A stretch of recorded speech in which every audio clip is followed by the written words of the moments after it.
Good morning student. आज हम संस्कृत में एकादशा पाठा विचित्र साक्षी रीड करेंगे। स्टार्ट करते हैं। प्रस्तुत पाठ श्री ओम प्रकाश ठाकुर द्वारा रचित कथा का संपादित अंश है। यह कथा बंगला के प्रसिद्ध साहित्यकार बंगाली है ना, बंकिम चंद्र चटर्जी द्वारा न्यायाधीश रूप में दिए गए फैसले पर आधारित है। सत्य के निर्णय हेतु न्यायाधीश कभी कभी ऐसी युक्तियों का, ऐसे उपायों का, सत्य को जानने के लिए, सत्य को परखने के लिए, सत्य को सामने लाने के लिए न्यायाधीश कभी कभी ऐसे उपायों का प्रयोग करते हैं जिससे साक्ष्य के अभाव में, सबूत के अभाव में है ना, सबूत के अभाव में भी न्याय हो सके।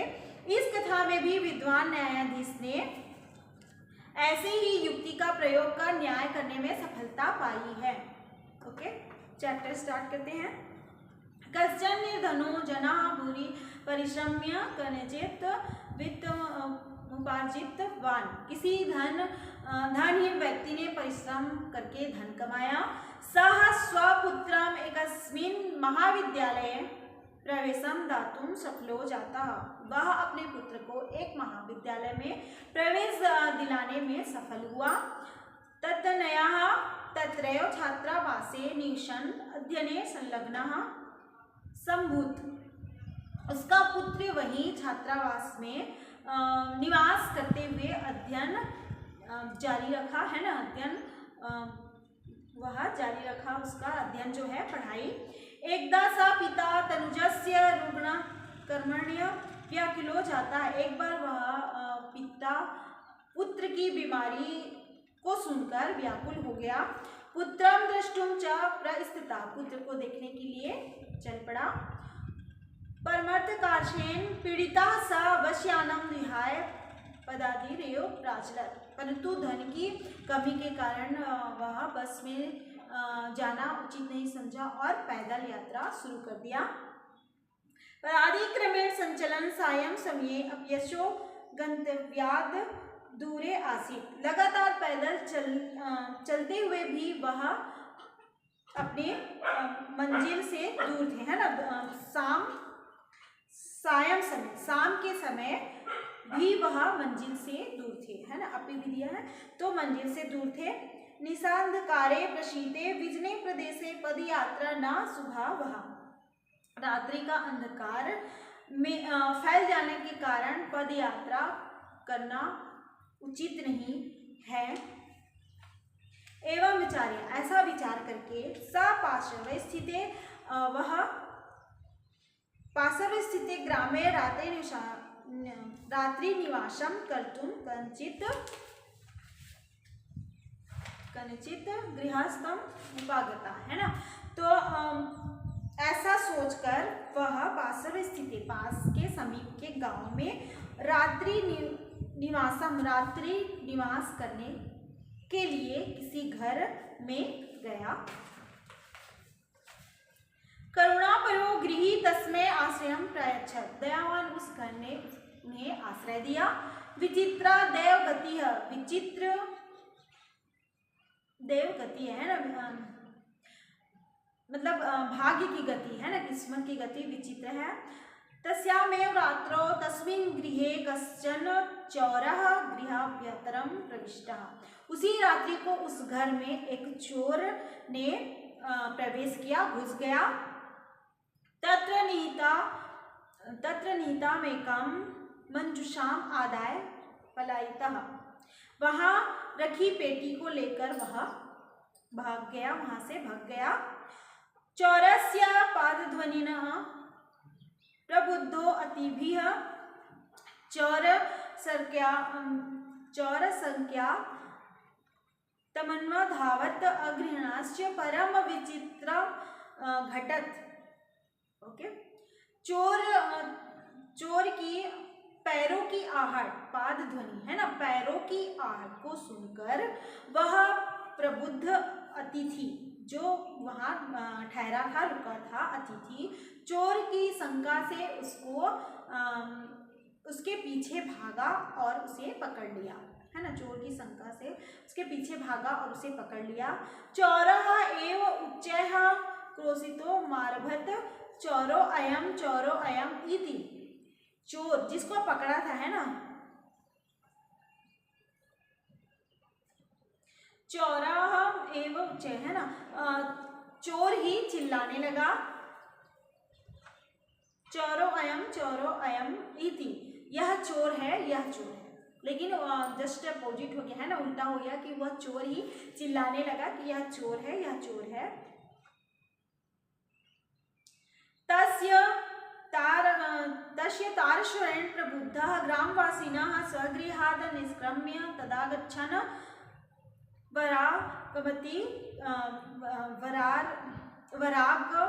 वराकम् अतिथिमेव च चौरं मत्वा अभर्ष्य। ठीक है, उसकी ऊंची आवाज, तारश्वरी, है ना, उसकी ऊंची आवाज को सुनकर गांववासी अपने घर से निकलकर वहां गए और उस अतिथि, है ना, बेचारे अतिथि को ही चोर समझकर भला बुरा कहने लगे। यद्यपि ग्रामस्य आरक्षी एव चोर आसीत्, यद्यपि गांव का आरक्षी में सिपाही, है ना, एव चोर आसीत्, सिपाही ही चोर था। तत्क्षणमेव रक्षा पुरुषः तम अतिथिं चोरो अयम इति प्रख्याप्य कारागृहे प्राक्षिपत्। उसी समय सिपाही ने उस अतिथि को यह चोर है ऐसा कहकर, ऐसा साबित करके जेल खाने में डाल दिया उस अतिथि को। अग्रिमे दिने च आरक्षी चोराभियोगे तम न्यायालयं नीतवान्। अगले दिन वह सिपाही चोर के आरोप में उसे न्यायालय ले गया। न्यायाधीशो बंकिम चंद्र उभाभ्याम पृथक पृथक विवरणं श्रुतवान्। न्यायाधीश बंकिम चंद्र ने दोनों का अलग अलग विवरण सुना। सर्वं वृत्तं गत्य स तं निर्दोषम् अमन्यत आर्षिणं च दोषभाजनम्। संपूर्ण घटना को जानकर उसने उस अतिथि को निर्दोष माना और सिपाही को दोषी। किंतु प्रमाणाभावात् स निर्णेतुं शक्नोति, परंतु प्रमाण के सबूत के अभाव में वह निर्णय नहीं कर सका, है ना, जो न्यायाधीश थे वे निर्णय नहीं कर सके सबूत के अभाव में। ततो तौ अग्रिमे दिने उपस्थातुम, इसलिए उन दोनों को अगले दिन उपस्थितम आदिष्टवान, उपस्थित होने के लिए कहा। अन्यद्युः तौ न्यायालये स्व स्व पक्षं पुनः स्थापितवन्तौ। अगले दिन दोनों ने अपने अपने जो पक्ष है पुनः प्रस्तुत किए। तदेव कश्चित् तत्रत्यः कर्मचारी समागत्य निवेदयत् यत् इतः क्रोशद्वयान्तराले कश्चिन् जनः केनापि हतः। तभी कश्चित् तत्र गता, तभी कोई वहीं के कर्मचारी, है ना, वहीं के कर्मचारी ने आकर समागत्य निवेदयत् यत् इतः क्रोशद्वयान्तराले, निवेदन किया कि यहाँ से 2 कोस के बीच में, यहाँ से 2 कोस दूर कोई व्यक्ति किसी के द्वारा मारा गया, है ना। वहीं कर्मचारी ने आकर बताया कि यहाँ से 2 कोस दूर, 2 कोस के अंदर में कोई व्यक्ति जो है मारा गया है। तस्य मृत शरीरम राजमार्गम अनिक्षा वर्तते, उसका मृत शरीर राजमार्ग के समीप है। आदिश्यताम किम करणीयमिति, आदेश दीजिए क्या करना चाहिए, है ना, आदेश दीजिए क्या करना चाहिए। न्यायाधीशः आर्षिणम् अभियुक्तं च तं शवं न्यायालये आनेतुं दृष्टवान्। न्यायाधीश ने सिपाही, आर्षिणम सिपाही, और अभियुक्तम, है ना, और उस आरोपी को यह तम शवम, यह शव न्यायालय में आनेतुं दृष्टवान्, लाने का आदेश दिया। ठीक है, आदेशं प्राप्य उभौ प्राचलताम, आदेश पाकर दोनों चल पड़े। तत्रोपेत्य काष्ठपटले निहितं पट्टाच्छेदितं देहं स्कंदे वहन्तो न्यायाधिकरणं प्रति प्रस्थितौ। वहां पहुंचकर लकड़ी के तख्ते पर कपड़े से ढके शव को कंधों पर ढोते हुए न्यायाधिकरणम प्रति न्यायाधीश के पास प्रस्थान किए। आर्ची सुपुष्ट देह आसीत, सिपाही पुष्ट शरीर वाला था। अभियुक्तस्य अति कृशकाया, और आरोपी दुर्बल शरीर वाला। भारवतः स्वस्य स्कंदेन वहनम तत्कृते दुष्करम आसीत्। भारवतः भारी भरकम, स्वस्य सौ को, स्कंधे कंधे पर, वहनम तत्कृते दुष्करम आसीत् ढोना उसके लिए कठिन था, अतिथि के लिए। सा भार वेदनया क्रदन्ति स्म, वह पीड़ा से रो रहा था। तस्य क्रंदनम निशम्य मुदित आर्ची तमोवाच, उसके रोने को सुनकर प्रसन्न सिपाही उससे बोला, रे दुष्ट, अरे दुष्ट, तस्मिन् दिने त्वया अहं चोरिताया मंजूषाया ग्रहणाद वारितः। उस दिन तूने मेरे द्वारा चुराई गई पेटी को ग्रहण करने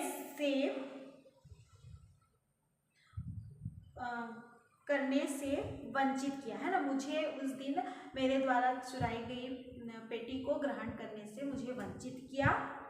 इदानीं निज कृत्यस्य फलम भुनक्ष्व, अपनी करनी का फल भोगो। अस्मिन् चौराभियोगे त्वं वर्षत्रयस्य कारादंडम लप्यसे, इस चोरी के आरोप में तुम 3 वर्ष की, है ना, वर्षत्रयस्य दंडे, कारावास प्राप्त करोगे। इति, ऐसा, प्रोच्य उच्चैः अहसत्, है ना, ऐसा कहकर जोर से हंसा। यथा कदचिद् उभौ सौमानीय एकस्मिन् चत्वरे स्थापितवन्तौ। इस प्रकार उभौ, दोनों ने सौ को लेकर एक चबूतरे में रख दिया। न्यायाधीशेन पुनः स्तो घटनायाः विषये वक्तुम् अदिष्टौ। न्यायाधीश ने पुनः उन दोनों को उस घटना के विषय में कहने का आदेश दिया। आर्षिणी निज पक्षम प्रस्तुतवती, आश्चर्यं घटत स सवः प्रवार कमपसार्य न्यायाधीशम् अभिवाद्य निवेदितवान्।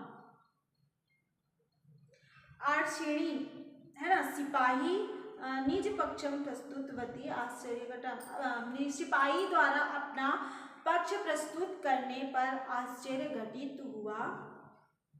सवः सौ प्रवार कर्मचार्य, अपने लिबास को दूर कर, है ना, वह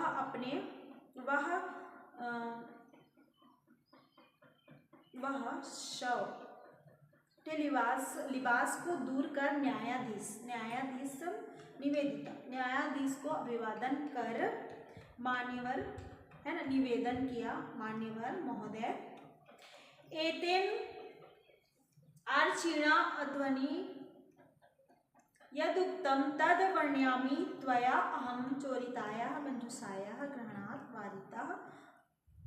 ठीक है, वो जो शव था वह अपना लिबास को दूर कर, है ना, निवेदन किया न्यायाधीश से, महोदय। इस सिपाही द्वारा रास्ते में जो कहा वह वर्णन करता हूँ। त्वया अहं चोरितायाः मंजूषायाः ग्रहणात् वारितः, अतः तेरे द्वारा मैं चुराई गई पेटी, मेरे से जो चुराई गई पेटी को लेने से रोका गया हूँ, है ना। तो तूने मुझे तेरे द्वारा चुराई गई पेटी को लेने से रोका गया हूँ। अतः निज कृतस्य फलम भुनक्ष्व, अतः अपनी करने का फल भोगो। अस्मिन् चौराभियोगे त्वं वर्षत्रयस्य कारादंडम तपस्ये, है ना, इस चोरी के आरोप में तुम्हें 3 साल की कारावास प्राप्त होगी। इति ऐसा न्यायाधीशा आर्चीणे कारादंडम आदिश्य तम जनम ससम्मानम मुक्तवान। न्यायाधीश ने सिपाही को कारावास का आदेश देकर, है ना, कारावास का आदेश देकर, उनको सजा देकर ततम जनम उस व्यक्ति को ससम्मान, है ना, ससम्मान छोड़ दिया, उस व्यक्ति को, अतिथि को ससम्मान छोड़ दिया। अतएव च्यते छोड़ दिया। अतः कहा गया है दुष्कारणयापि कर्माणि मति वैभवशालिनः नीतिम युक्तिम समालंब्य लीलया प्रकुर्वते।